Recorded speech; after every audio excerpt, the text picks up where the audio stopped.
56 करोड़ रुपए आप ले रहे हो, आपके सेंटर में कोई फैसिलिटी नहीं है। सरकार हमारे साथ सोतेरा बिहेव करती है जैसे हम इस देश के नहीं है। आप एब्रॉड जाना बंद कर दो ना, आप किसी एब्रॉड कॉलेज को एनएमसी रिकॉग्निशन नहीं दो। अरे हम एफएमजी तुम्हारे आईएमजी से ज्यादा बेटर है। ये बच्चा प्लैब क्लियर कर लेता है, ये बच्चा यूएसएमएल क्लियर कर लेता है, ये बच्चा ऐसा क्या है कि इस एग्जाम को क्लियर नहीं कर पाता है। एसी पंखा कूलर कुछ चल नहीं रहा है, वो ऑलरेडी बेहोश होने की कगार पे। उनके आंसर्स कई बार रॉन्ग हो रहे हैं, उनकी खुद की आंसर की रॉन्ग है, क्या वो भगवान है?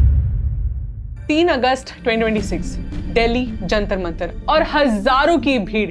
ये भीड़ थी प्रोटेस्ट की, एफएमजीज यानी फॉरेन मेडिकल ग्रेजुएट्स की, जिनको हमेशा से भारत की सौतेली औलाद समझा गया। लेकिन क्यों ये प्रोटेस्ट हो रहा है? आखिर हमारे देश में डॉक्टर्स को क्या दिक्कत आ सकती है? एक्चुअली पॉइंट ये है कि इंडिया में बहुत से लोग नीट और नीट स्टूडेंट्स के साथ हो रही प्रॉब्लम्स को जानते ही हैं, लेकिन एफएमजी से अनजान है। तो जिनको नहीं पता है उनको मैं बता देती हूँ कि एफएमजीज यानी वो बच्चे जो इंडिया में सीट ना मिलने पर रशिया, जॉर्जिया या नेपाल से एमबीबीएस करते हैं और यहाँ प्रैक्टिस करने के लिए इन्हें एफएमजी क्लियर करना पड़ता है। तो अब आपका क्वेश्चन होगा, आखिर इस पूरी चेन में प्रॉब्लम है क्या? क्यों आज एफएमजी डॉक्टर सड़क पर आकर आंदोलन पर बैठ गए हैं? आपके सारे सवालों के जवाब मैं इस वीडियो में दूंगी, इसलिए वीडियो को एंड तक आप जरूर देखना। असल में ये प्रोटेस्ट सिर्फ एक एग्जाम को लेकर नहीं है, ये पूरी लाइसेंसिंग सिस्टम को लेकर है। एफएमजीई नीट की तरह कोई एंट्रेंस एग्जाम नहीं है, ये एक स्क्रीनिंग टेस्ट है जिसमें ये चेक किया जाता है कि एफएमजी इंडिया में सेफली प्रैक्टिस करने लायक है भी या नहीं। ये एग्जाम टोटल 300 मार्क्स का होता है और मिनिमम 150 मार्क्स पर स्टूडेंट्स को पास माना जाता है। मतलब ना कोई रैंक, ना कोई कॉलेज अलॉटमेंट, सिर्फ पास या फेल। 28 जून 2026 को एफएमजीई कंडक्ट हुआ, जिसमें लगभग 36,300 स्टूडेंट्स ने पार्टिसिपेट किया, लेकिन क्वालिफाइंग सिर्फ 4,635 स्टूडेंट्स हुए, यानी 12.77%। रिजल्ट आने के बाद कुछ कैंडिडेट्स ने मेजर कंसर्न्स रेज किए। Number 1, difficulty level. कई स्टूडेंट्स ने क्लेम किया कि कुछ क्वेश्चंस एमबीबीएस लाइसेंसिंग लेवल से ऊपर था और कुछ क्लिनिकल सिनेरियोस इतने लेंदी थे कि पढ़ने में ही बहुत टाइम लग रहा था। New pattern. कई कैंडिडेट्स का कहना है कि बिना प्रायर इंफॉर्मेशन दिए वीडियो बेस्ड क्वेश्चंस इंक्लूड किए गए। उनका कहना था कि वीडियो लोड होने में टाइम लग रहा था, इसलिए एनालाइजिंग में भी टाइम लग गया। कुछ कैंडिडेट्स ने क्लेम किया कि उनके 20 से 25 मिनट टेक्निकल ग्लिच की वजह से वेस्ट हुए। Examination centre. कैंडिडेट्स ने कुछ एग्जामिनेशन सेंटर्स में एसी, वेंटिलेशन और ड्रिंकिंग वाटर जैसे बेसिक फैसिलिटीज की भी कंप्लेन की। जून की गर्मी में कई स्टूडेंट्स ने एक्सेसिव हीट की वजह से डिस्कम्फर्ट रिपोर्ट किया। और इसके बाद हाईलाइट किया गया मेन प्रॉब्लम, जो कि सालों से चली आ रही लैक ऑफ ट्रांसपेरेंसी। कैंडिडेट्स ने कहा, जब नीट, यूजी और दूसरे नेशनल एग्जाम्स में ऑफिशियल आंसर की रिलीज होती है, रिकॉर्डेड रिस्पॉन्सेज मिलते हैं, क्वेश्चन चैलेंज करने का ऑप्शन मिलता है, तो एफएमजी कैंडिडेट्स को ये ट्रांसपेरेंसी क्यों नहीं मिलती? थोड़ा ध्यान से कैलकुलेट करें तो ये एनडीईएमएस के ऊपर बहुत बड़ा ट्रांसपेरेंसी क्वेश्चन मार्क होता है। कैलकुलेशन के अकॉर्डिंग जहां नीट की application fees is 1,100 rupees, FMG से अप्रॉक्स 5,000 चार्ज किया जाता है।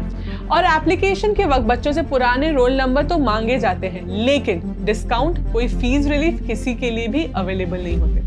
जबकि एवरेज 40,000 स्टूडेंट्स भी अगर साल में एक बार एग्जाम में बैठते हैं तो टोटल रेवेन्यू 20 CR का जनरेट होता है, लेकिन एग्जाम तो साल में 2 बार होता है, यानी 40 CR, और उसमें भी पासिंग स्टूडेंट रेशियो दोनों मिलाकर भी देखा जाए तो 50% भी नहीं होता। कई बार तो रिपोर्ट में ये भी आया है कि कुछ स्टूडेंट्स ने 2 से 3 साल एफएमजी का एग्जाम दिया और हर बार उनका स्कोर सेम ही था।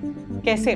और अगर इसके बाद भी आज जब finally protesters answer keys, response sheet और चैलेंज मैकेनिज्म की डिमांड कर रहे हैं, तो वो क्वेश्चनेबल है। और प्रॉब्लम सिर्फ एग्जाम क्लियर करने तक तो लिमिटेड है भी नहीं, प्रॉब्लम उससे कई ज्यादा है। मान लीजिए आप एफएमजीई क्लियर भी कर लेते हैं, तो क्या आप अगले दिन डॉक्टर बन जाते हैं? नहीं ना। उसके बाद आपको कंपलसरी इंटर्नशिप कंप्लीट करना पड़ता है। आप जो अब्रॉड से 1 साल की इंटर्नशिप करके आए हैं उसके अलावा भी। और इस स्टेज पर भी एफएमजीज को पूरी तरह से रियलाइज कराया जाता है कि हाँ, वो इंडिया में पढ़े डॉक्टर से काफी अलग है। Different states, different counselling process, different timelines, different documentations required. और हद तो तब हो जाती है जब इंटर्नशिप तो कंपलसरी होती है, लेकिन इंटर्नशिप अलॉटमेंट में महीनों बीत जाते हैं। और जब तक इंटर्नशिप कंप्लीट नहीं होगी परमानेंट रजिस्ट्रेशन भी नहीं मिलेगा, जिसका इम्पैक्ट होता है कि लाखों खर्च कर चुके स्टूडेंट्स को इंटर्नशिप भी कई बार बिना किसी स्टाइपेंड की करनी पड़ती है, क्योंकि स्टाइपेंड से कहीं ज्यादा जरूरी तब उसके लिए सिर्फ इंटर्नशिप होती है, क्योंकि उनका फ्यूचर, उनका करियर सब उस एक इंटर्नशिप पर ही डिपेंडेंट रहता है। और इस सब का सीधा इम्पैक्ट पड़ता है फाइनेंसेस पर भी। 5 से 6 साल की MBBS, उसके बाद FMG प्रिपरेशन, एग्जाम फी, ट्रैवल, अकोमोडेशन, फिर इंटर्नशिप का वेट। और आज इसी सब का नतीजा है कि FMGs फाइनली अपने हक के लिए आवाज उठा रहे हैं और इस 3 अगस्त 2026 के प्रोटेस्ट से वो कुछ रीजनेबल डिमांड रख रहे हैं, जैसे कि FMG इवैल्यूएशन में ज्यादा ट्रांसपेरेंसी, ऑफिशियल आंसर कीज और रिस्पॉन्स शीट, एग्जामिनेशन सेंटर्स की बेटर फैसिलिटीज, लाइसेंसिंग एग्जाम को स्क्रीनिंग एग्जाम के ऑब्जेक्टिव के हिसाब से मेंटेन करना, इंटर्नशिप अलॉटमेंट को यूनिफॉर्म और टाइम बाउंड बनाना, अथॉरिटी से बेटर अकाउंटेबिलिटी और कम्युनिकेशन।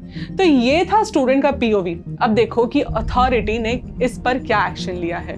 जून 2026 NBEMs ने पहले ही FMG कंप्लेंट्स को रिव्यू करने के लिए 3 मेंबर की कमेटी बनाई और कहा कि ये committee exam difficulty, examination centre reports और कैंडिडेट्स की कंप्लेंट्स को रिव्यू करेगी। लेकिन NBEMs ने ये भी क्लैरिफाई किया है कि जून 2026 FMGE रिजल्ट्स में कोई चेंजेस नहीं किया जाएगा। इसलिए ये प्रोटेस्ट सिर्फ पास या फेल का इशू नहीं है, ये ट्रांसपेरेंसी, एग्जामिनेशन स्टैंडर्ड्स और इंटर्नशिप प्रोसेस को लेकर उठाए गए कंसर्न्स का प्रोटेस्ट है। अब देखना होगा कि रिव्यू कमेटी की रिकमेंडेशन के बाद फ्यूचर FMG सेशंस और इंटर्नशिप प्रोसेस में क्या चेंजेस देखने को मिलता है। तब तक के लिए स्टे ट्यून्ड।